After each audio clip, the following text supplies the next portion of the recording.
বন্ধুরা, খুবই গুরুত্বপূর্ণ একটা কথা বলবো বাইক দুর্ঘটনা নিয়ে। মনোযোগ দিয়ে ভিডিওটি সম্পূর্ণ দেখবেন। কথা হচ্ছে, আমাদের জীবনটা কতই না ছোট, আবার অনেক বড়। আমাদের এই জীবনটা আল্লাহ সুবহানাহু ওয়া তাআলা একবারই দিয়েছেন। একবার চলে গেলে আর দ্বিতীয়বার কোটি কোটি টাকা, বিলিয়ন বিলিয়ন টাকা দিলেও পাবেন না। জীবনটা এমনই দামি জিনিস, একবার গেলে আর পাবেন না। কিন্তু আমরা অনেক সময় এগুলো ভুলে যাই, আমাদের এই জীবন নিয়ে সচেতন থাকি না, কিংবা র্যান্ডমলি জীবনের বিভিন্ন হোক অনেক কথা চলে আসে। তো একটা বিষয় কখনো ভেবে দেখেছেন, আমাদের এখানে দুই ভাই গতকালকে হাসি খুশি তারা কিন্তু গিয়েছিল, তাই না? বাইক নিয়ে ঘুরতে গিয়েছিল। বাইক নিয়ে তারা ঘুরতে যেয়ে তারা কখনো ভাবেনি যে তারা দুর্ঘটনার শিকার হবে। কেউ ভাববে না। আগামীতে 1 মিনিট 2 মিনিট পর কী হবে আপনি আমি কেউ জানি না। আল্লাহ ভবিষ্যৎ, রিজিক, কর্মর, ইনকাম, জন্ম, এই যে মৃত্যু, এই জিনিসগুলো আল্লাহ সুবহানাহু ওয়া তাআলা একদম অন্যভাবে নিয়ন্ত্রণ করেন, রহস্যময়। তাহার এই রহস্য বোঝার সাধ্য আমাদের কারো নাই। আর একটা কথা সবসময় মাথায় রাখবেন যে দেখুন, দুজনে বাইকে ছিল, ড্রাইভার কিন্তু এখনও জীবিত আছে। আমাদের এলাকার ঘটনাটা আপনাদের শেয়ার করছি।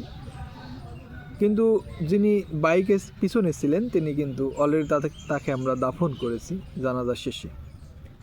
এই যে বিষয়টা উপলব্ধির ব্যাপার, বাইক নিয়ে অনেকেই দেখে আমাদের দেশে ছোট বড় অনেকেই খুব র্যান্ডমলি খামখেয়ালি বাইক চালায়। এতে দুর্ঘটনার বিষয়টা খুবই গুরুতর হয়ে আসছে। কদিন পরপরই নিউজ আমরা পাচ্ছি যে 18 বছরের, 16 বছরের, 20 বছরের এইসব ইয়াং জেনারেশনের মধ্যেই কিন্তু দুর্ঘটনার প্রবণতাটা বেশি।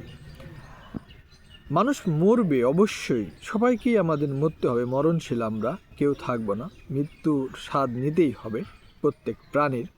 কিন্তু আলটিমেটলি কিছু জিনিস আমাদের সচেতন হতে হবে। যেমন বাইক দুর্ঘটনার অন্যতম কারণ হচ্ছে এখন বাইক দুর্ঘটনায়, বিশেষ করে যুব সমাজের মধ্যে এটা বেশি। আমাদের উচিত অন্তত বডি কন্ট্রোল করে বাইক চালানো, গাড়ি চালানো, নিজের নিয়ন্ত্রণে। নিজেকে বাইকে বসে সুপারম্যান ভাবার কোনো কারণ নেই। অনেক স্পিডে 100+, 90, 80, 100-র উপরেও গাড়ি স্পিডে অনেকে বাইক চালায়। এই আসলে খুবই খারাপ একটা জিনিস। কত মা বাবা তার আদরের সন্তানকে হারাচ্ছে এই বাইক দুর্ঘটনায়। এই মোটরসাইকেল কিন্তু অনেকেই গ্রাম বাংলায় বা অনেকেই বলে মরণ সাইকেল, কথাটা একদম ফেলে দেওয়ার মতো না। মৃত্যু তো হবেই, তারপরেও আমাদের কিছু অপমৃত্যু হয়ে যায়। মৃত্যুর নিয়ন্ত্রণ আল্লাহ অবশ্যই তার কাছে রেখে দিয়েছেন। আল্লাহ তার মৃত্যুর মধ্য দিয়ে আল্লাহর কাছে ফিরে যেতে হবে, আমাদের স্রষ্টার কাছে। কিন্তু অনেক সময় আমরা আমাদের জীবনকে নিজেরাও শেষ করি, যেমন আত্মহত্যা। এটা তো নিষেধ, কিন্তু তারপরও আমরা কি করি? নিজেদের খামখেয়ালি, নিজেদের অজ্ঞতাবশত শয়তানের প্ররোচনায় ধোকায় পড়ে অনেক আমাদের জীবনকে আমরা নাশ করে ফেলি, শেষ করে ফেলি, ধ্বংস করে ফেলি। তো বাইক আসলে এমন একটা জিনিস আপনার সবসময় নিজেকে আতঙ্কের মধ্যে রাখে। খেয়াল করে দেখবেন, মোটরসাইকেল মনে হয় একটা হুমকির মধ্যে আপনাকে রাখছে, মৃত্যু ঝুঁকির মধ্যে আপনাকে রাখছে। তা আমাদের উচিত যে বাইক চালানোর ক্ষেত্রে সকলকে সচেতন হওয়া উচিত, সাবধান হওয়া উচিত। এবং আমার মনে হয় একটা নির্দিষ্ট বডি কন্ট্রোলে, নির্দিষ্ট স্পিডে গাড়ি চালানো উচিত। এবং সবসময় মাথা রাখবেন, যখনই আপনি বাইক চালান, ছোট বড় যারাই ভিডিও দেখছেন, প্রত্যেকের উচিত হেলমেট ব্যবহার করা। বাড়ি থেকে যখনই আপনি রাস্তায় বের হবেন হেলমেটটা রাখবেন। খুব উপকারী জিনিস, একটা উসিলা হতে পারে আপনার। যেটা আমাদের এলাকায় ঘটেছে যে হেলমেট যার মাথায় ছিল সে কিন্তু তার হেলমেটের উসিলায় আল্লাহ সব কিছু সেভ করবেন। তারপরে উসিলা থাকেই, আল্লাহ উসিলা দিয়ে রক্ষা করেন। হেলমেটের কারণে তার মাথায় কিন্তু আঘাত কম লেগেছে, নাক বা মুখের ওপর দিয়ে দেখলাম আঘাত লেগেছে, যার ফলে কিন্তু সে তার মাথাটা সেভ হয়েছে এবং সে এখনও জীবিত রয়েছে। অন্যদিকে বাইকের পিছনে যিনি বসেছিলেন তিনি কিন্তু হেলমেট ছিল না, তার মাথা কান ফেটে এত পরিমাণ ব্লিডিং হয়েছে, রক্তপাত ঘটেছে। মৃত্যু হয়েছে, এবং খুবই একটা মর্মান্তিক মৃত্যু। এগুলো মানে বলতে আমার অনেক খারাপ লাগছে, আমার সব ছোটো ভাই। তাই আমি বলবো আপনাদের উদ্দেশ্যে, যারা বাইক চালান অবশ্যই চেষ্টা করবেন সাবধানতা বশত সাবধান নিয়ে চলবেন, এবং চেষ্টা করবেন হেলমেট ব্যবহার করার, স্পিড নিয়ন্ত্রণে রাখবেন। আমার মনে হয় 25-30 স্পিডই অনেক ভালো। এটাই তো অনেক জোরে যায়। বর্তমানে যে গাড়ি, যে পিক আপ, যে স্পিড মিটারগুলো বানানো হয়েছে, খুব দ্রুত কাজ করে। তাই মনে করি, দিতে চাই সকলের জন্য, মৃত্যু তো হবেই, মানুষ একবারই মরে। এই পৃথিবীতে আমরা এসেছি, সকলকেই যেতে হবে, কিন্তু চেষ্টা করতে হবে নিজেদের সাবধান নিয়ে চলা।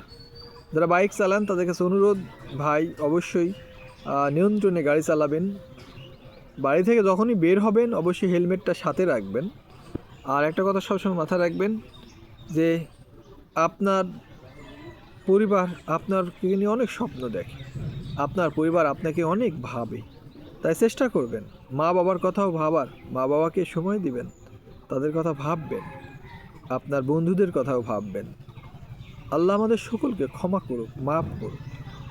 এবং আমার যারা 2 ভাই, তারা অলরেডি একজন চলে গেছেন, মারা গেছেন, আল্লাহ যেন তাকে জান্নাত নসিব করে। যিনি জীবিত রয়েছে আল্লাহ তাকে যেন সুস্থতা দান করে, প্রত্যাশা করে সব সময়। আল্লাহ আমাদের কবুল করুক, মাফ করে দিন। আমরা সবাই অসহায়। মানুষকে বলা হয় মানুষ খুব শক্তিশালী প্রাণী।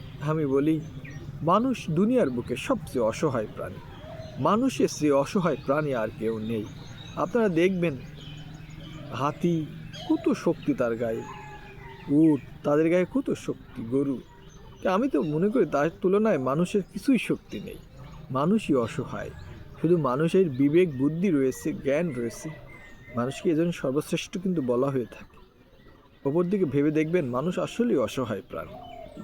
আমাদের মৃত্যু হলে সাথে সাথেই রেখে আসা হয়, রাখতে চায় না কেউ।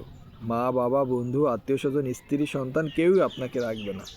জীবন একদম যেমন ছোট, আবার অনেক বড়। আসুন সচেতন হই বাইক চালানোর ক্ষেত্রে, এবং অন্যদেরও বলি। আর সবসময় চেষ্টা করবেন বাড়ির ছোট বাচ্চাদের, যাদের বয়স একদম কম, 18, 15, 20, এদের বাইক থেকে দূরে রাখার। এগুলো সাবধানতা বশত চলার চেষ্টা করবেন, সাবধান নিয়ে থাকবেন। আর এইটুকু বলতে চাই, শেষ বেলায় এসে সকলে চেষ্টা করবেন ধর্মীয় বিধি নিষেধ মেনে চলার, নামাজ কালাম পড়বেন। ভালো থাকুন, সুস্থ থাকুন, এই প্রত্যাশায় দেখা হবে নতুন ভিডিওতে। আসসালামু আলাইকুম।